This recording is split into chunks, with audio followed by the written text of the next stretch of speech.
in the middle of the vast ocean, where the waves and winds never stop. Silent fishermen drift day and night on the open sea, facing the harsh nature to make a living. They carry within them the desire to conquer the giant creatures of the deep sea, tuna and squid, two fierce sea monsters living far from the cold shore. Without machines or modern equipment, they use long fishing lines and their own hands to pull each tuna weighing hundreds of kilograms and squid with tentacles several meters long onto the deck. Each sea trip is a battle filled with sweat, salt and courage.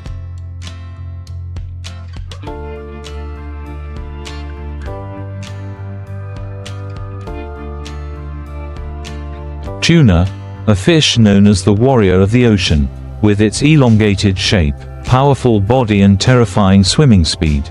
Tuna is one of the most difficult fish to catch in the world. Especially bluefin tuna, which can weigh up to 400 to 500 kilograms, and has extremely high economic value. They often live in deep waters, far from shore, migrating with sardines and anchovies, schools of small fish that are their main food.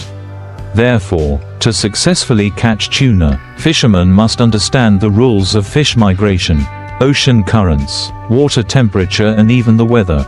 The journey begins at dawn, when the sea is still calm.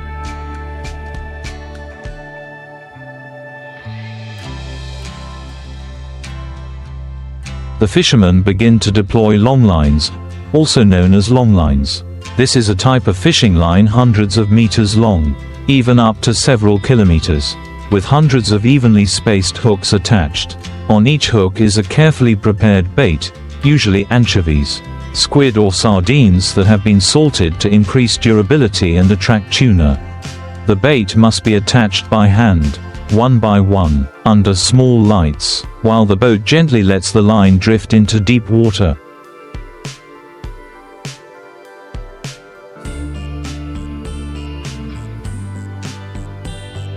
Letting out the line seems simple but requires meticulous calculation.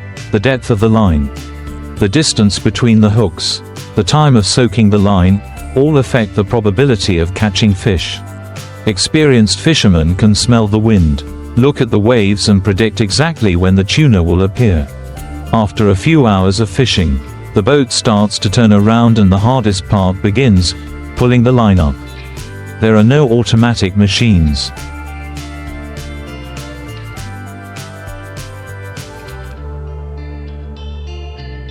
Each fisherman stands at his position, wearing non-slip gloves, tying the line around his body so that he can use both his back and arms to pull it up in sections. Every time the line is taut, it is a sign that a fish is hooked.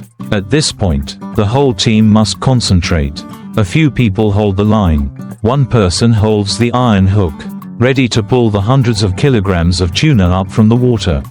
The fish struggles fiercely, trying to escape. Sometimes it takes dozens of minutes just to pull a tuna onto the deck.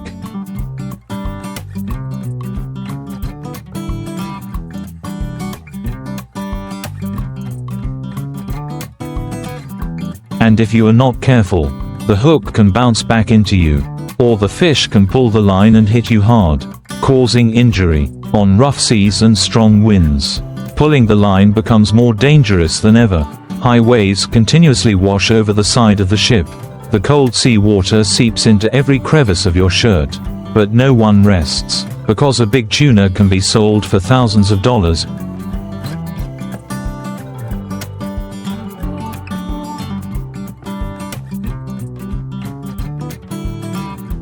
An amount that can feed a whole family for a month. Therefore, each fish brought onto the ship is a victory. On the deck, the tuna are arranged in rows, washed with seawater and immediately iced to keep them fresh. Each fish is checked for quality. If the meat is bright red, has little fat, and is not crushed, it is considered a grade 1 fish, which can be exported to Japan or Europe at a very high price. Those of lower quality will be sold to factories that process tuna for canning.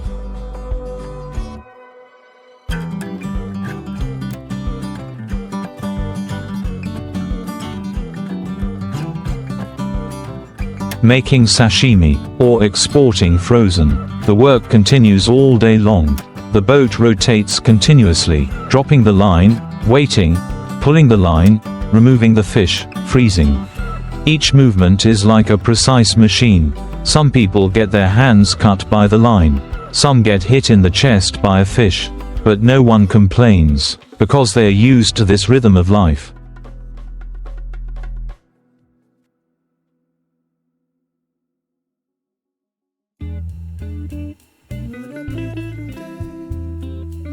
Perhaps only when they return to land and see their families do they reveal their fatigue after long days at sea. Tuna hunting is not just a job, it is a ritual. A tradition passed down through many generations of fishermen. Since the time of our ancestors, people have known how to use hand lines to catch tuna, when there were no ship engines or fish detectors. It was the harmony between man and the ocean, the pride of the craftsman. And even though there are more modern devices today, many fishermen still choose to keep hand lines, not only because of economic efficiency, but also because of their attachment and respect for the ocean.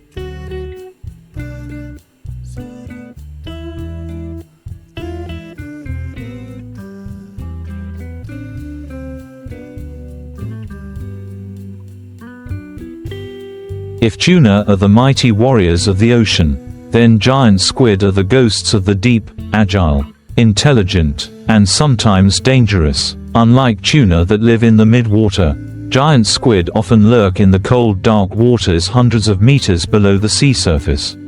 Adult squid can grow to over 2 meters long, with long tentacles, hundreds of razor-sharp suckers, and a body as large as a mast. They are a real challenge for any fisherman who dares to confront them.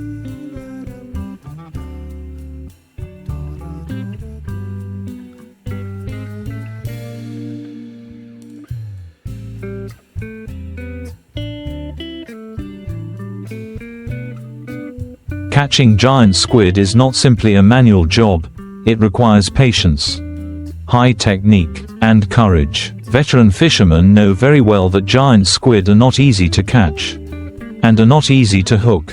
They are intelligent, have the ability to change their skin color to camouflage, and react extremely quickly when detecting danger. To catch a large amount of giant squid every day, fishermen must apply sophisticated tactics, combining folk experience and meticulousness in every smallest operation.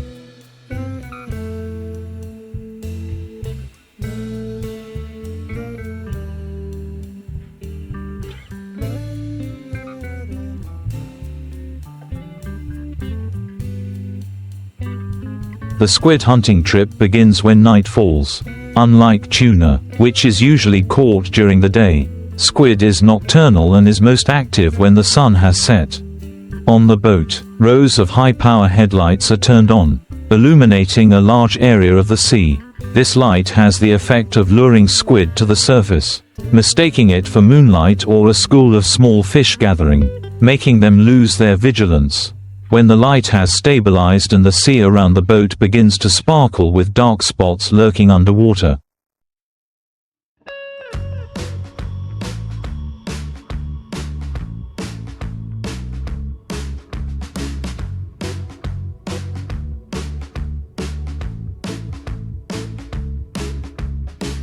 the fishermen quickly deploy long fishing lines. Unlike tuna fishing lines, squid fishing lines are usually shorter, but are specially designed with clusters of iron hooks that do not have sharp hooks, but are round steel rings in a cluster, so that when the squid attacks the fake bait, the tentacles will get caught in the iron rings and cannot be pulled out.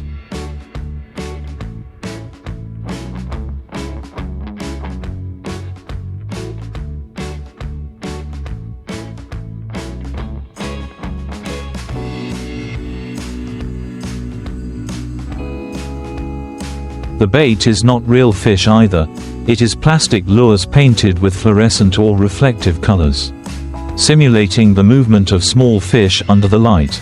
The main work begins when the long fishing lines are dropped into the sea and the fishermen start to pull them up by hand. Each time the line is pulled up, it is a thrill. There is no signal other than the feeling of the person pulling the line, if the line is unusually heavy, if there is a continuous slight jerking sensation.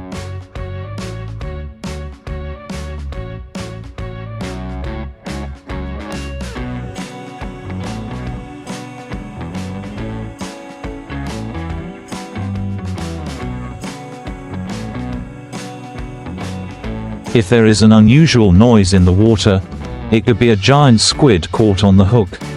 Pulling up the squid is not like pulling up a fish. When hooked, the squid does not struggle strongly but often releases a large amount of black ink to confuse the eyes and make the line slippery. Therefore, the fishermen have to act quickly and decisively, hold the line tightly and pull continuously to prevent the squid from escaping. When the squid rises above the water, everyone on the boat is tense, because a large squid can struggle.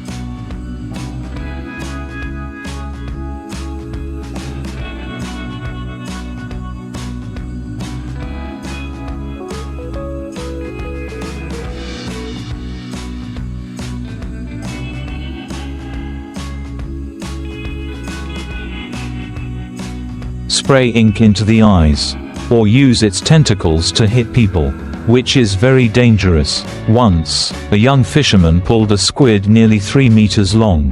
When he lifted it to the surface, the squid suddenly wrapped its tentacles around the fishing line, and pulled it back with great force, causing the line to slip out of his hand and hit the fisherman's shoulder, tearing his shirt and bruising his shoulder. Everyone rushed to help, using iron hooks to hook the squid's body to bring it to the deck.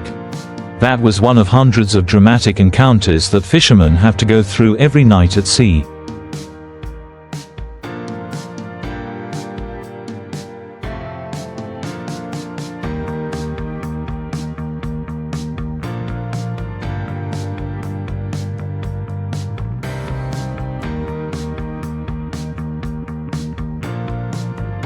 When they get on board, the squid will be taken to the processing area right on the deck.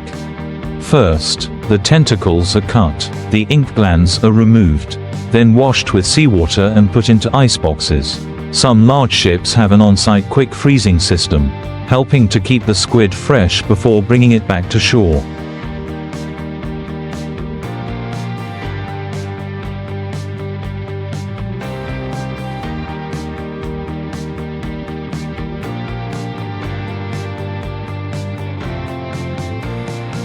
Every night, a ship can catch hundreds of large and small squid, with a total weight of up to tens of tons. Squid fishing is never easy, especially when the weather is bad. The sea at night sometimes becomes rough, with strong winds, high waves, headlights blown out by the sea wind, and fishing lines tangled. There are nights when the whole boat cannot catch any squid, but the fishermen do not give up.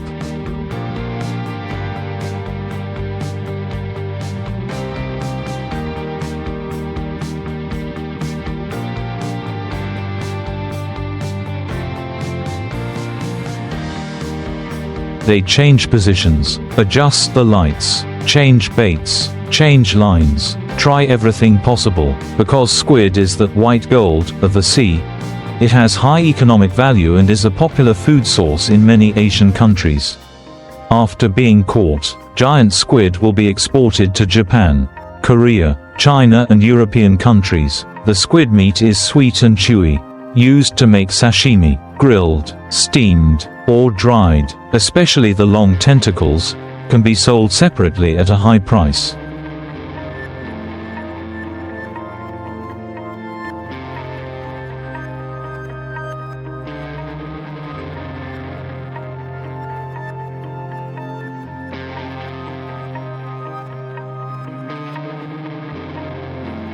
Because it is the part that contains the most delicious muscle.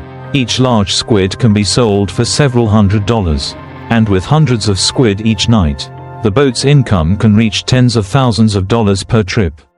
What is special about squid fishing is the community spirit and solidarity. On each boat, everyone works like a family. When one person pulls the rope, another person supports. When one person is injured, everyone takes care of them.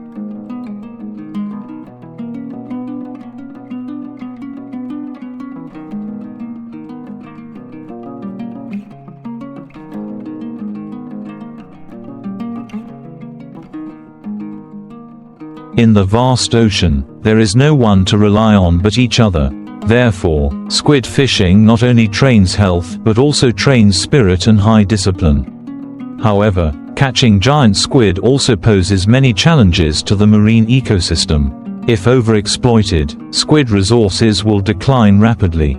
Therefore, the many fishing boats now apply strict regulations: no catching of young squid, limiting the number of trips.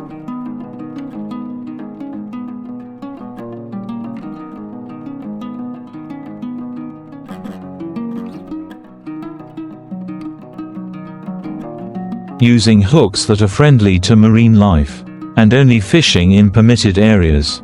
Many coastal localities have organized squid fishing associations, where fishermen share experiences, cooperate to protect fishing grounds, and find stable outlets for their products. Some cooperatives have invested in deep processing, creating squid products such as squid patties, stuffed squid, and braised squid, bringing higher added value.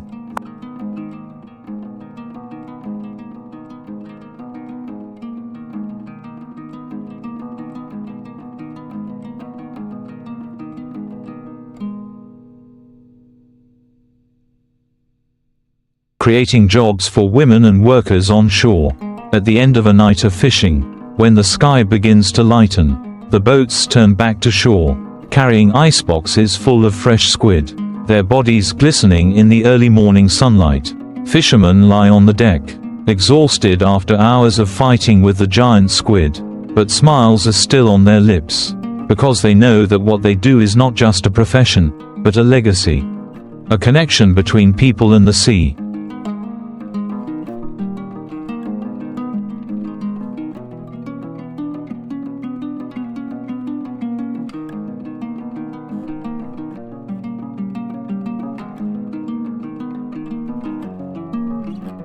When the ship docks, each giant squid crate is unloaded onto the port amid the hustle and bustle of workers and buyers. The strong fishy smell of seafood, the cheers, the rumbling of machinery, all create a typical scene of a coastal fishing village in the early morning. From each large squid, each part has its own value. The squid body is processed into sashimi, deep fried, grilled. The squid tentacles are used for stir-frying, steaming, and the squid skin can be used to dry, bringing a sustainable source of profit. Many veteran fishermen share that, even though they have been attached to the profession all their lives, each time they catch a large squid still brings the same feeling of excitement as the first time. Because no two squid are the same, each time a squid is hooked. It is a battle of wits and strength. There are nights when the squid appear in dense schools, and it only takes a few hours for the boat to be full of squid. But there are also days when the sea is rough, the monsoon winds change direction, and even with dozens of headlights on, there is still no sign of a single squid. The job depends heavily on nature, so fishermen must always be flexible and ready to respond to any situation that arises. There is something special about giant squid that not everyone knows. It is an extremely sophisticated self-defense ability. When feeling threatened, squid not only sprays black ink to confuse enemies but can also change the color of their body in an instant to blend into the surrounding water environment. Many fishermen have witnessed a squid caught on a hook suddenly changing color from bright silver to dark brown, then suddenly diving deep with a strong pull, causing the entire fishing line to be jerked and forcing the person pulling it to immediately lower their hands to avoid injury. On the boat, coordination between members plays a vital role. The person pulling the line cannot do it without someone waiting for the hook, and the person removing the squid cannot